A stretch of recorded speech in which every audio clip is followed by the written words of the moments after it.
சாமிய வச்சு தொழில் பண்ணிட்டு இருக்கீங்களான்னு அமைச்சர் இப்ப சாட்டைய சொல்லிட்டு எல்லாருக்குமே ரொம்ப அதிர்ச்சியை கொடுத்திருக்காரு. கோவில்கள் இடைத்தரகர்கள் முற்றிலும் ஒழிக்கப்படுவார்கள், கடந்த கால முறைகேடுகள் மீது கடும் நடவடிக்கைனும், கோயில்கள்ல தரிசன வசதிகளை மேம்படுத்தவும் இடைத்தரகர்கள் மூலம் நடைபெறும் முறைகேடுகளை முற்றிலுமா ஒழிக்கவும் அரசு தீவிர நடவடிக்கைகளை மேற்கொண்டு வருவதா இந்து சமய அறநிலையத்துறை அமைச்சர் ரமேஷ் தெரிவிச்சிருக்காரு. கோவை விமான நிலையத்துல செய்தியாளரை சந்திச்ச அமைச்சர் ரமேஷ் இப்ப பல கோவில்களோட பக்தர்களோட ஆன்மீக தேவைகளை விட வணிக செயல்பாடுகளே அதிக முக்கியத்துவம் பெறும் நிலை உருவாகி இருக்கு. மன அமைதிக்காகவும் இறைவனை தரிசிக்கிறதுக்காக வர ஏழை மற்றும் விளிம்பு நிலை மக்களோட நலனை கருத்துல வச்சு பல்வேறு புதிய திட்டங்களை அரசு செயல்படுத்தி வராங்க.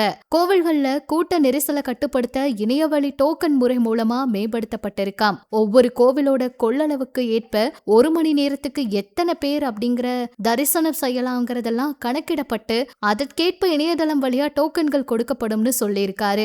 இனிமேல் எந்த தவறும் நடக்க கூடாது, எல்லாமே சரியா நடக்கணும், ஏழை மக்களுக்கு எந்த ஒரு பிரச்சனையும் நடக்க கூடாதுன்னு முடிவெடுத்திருக்காங்களாம். அன்னதான திட்டம், உண்டியல் வசூல், கோவில் தங்கத்தை உருக்கி நிலையான வைப்பு நிதியா மாற்றிய விவகாரங்கள், இப்படி எல்லாமே நடவடிக்கை எடுக்க போறாங்களாம். 360 டிகிரி கோணத்துல ஆய்வு செய்யறாங்களாம். இனிமேலும் ஆய்வு செய்ய போறாங்கன்னு தகவல் வெளியாகிருக்கு. பல ஆண்டுகளா நடைபெறாம இருந்த கோவில்களுக்கு யானைகளுக்கான புத்துணர்ச்சி முகாம் நடத்த முதலமைச்சரும் உத்தரவிட்டிருக்காராம். அந்த கொள்கையெல்லாம் ஏற்றுக்கிறவங்க மட்டுமே கட்சியில இணைக்கப்படுவாங்க அப்படின்னும், அதாவது தந்தை பெரியார், அண்ணல் அம்பேத்கர், பெருந்தலைவர் காமராசர், வீரமங்கை வேலுநாச்சியார் மற்றும் அஞ்சலை அம்மாள் இவங்களோட கொள்கையெல்லாம் அடிப்படையா கொண்டதே தமிழக வெற்றி கழகம். இதை ஏத்துக்கிறவங்க மட்டும்தான் கட்சியில இணைக்கப்படுவாங்க, அரசு நீடிக்காது என்ற எதிர்கட்சிகளோட விமர்சனம் குறித்தும் எந்த கவலையும் இல்ல அப்படின்னு சமீபத்தில் அமைச்சர் பேசியிருந்தாரு. திருச்செந்தூர்ல எப்படி ஆய்வுகள் எல்லாம் மேற்கொள்ளப்பட்டுச்சோ அதே போல எல்லா இடங்கள்லயும் நடத்தப்படும். முறைகேடுகள்ல ஈடுபட்டவங்க சட்டத்தின் பிடியிலிருந்து தப்ப முடியாதுன்னு அவர் தெரிவிச்சிருக்காரு.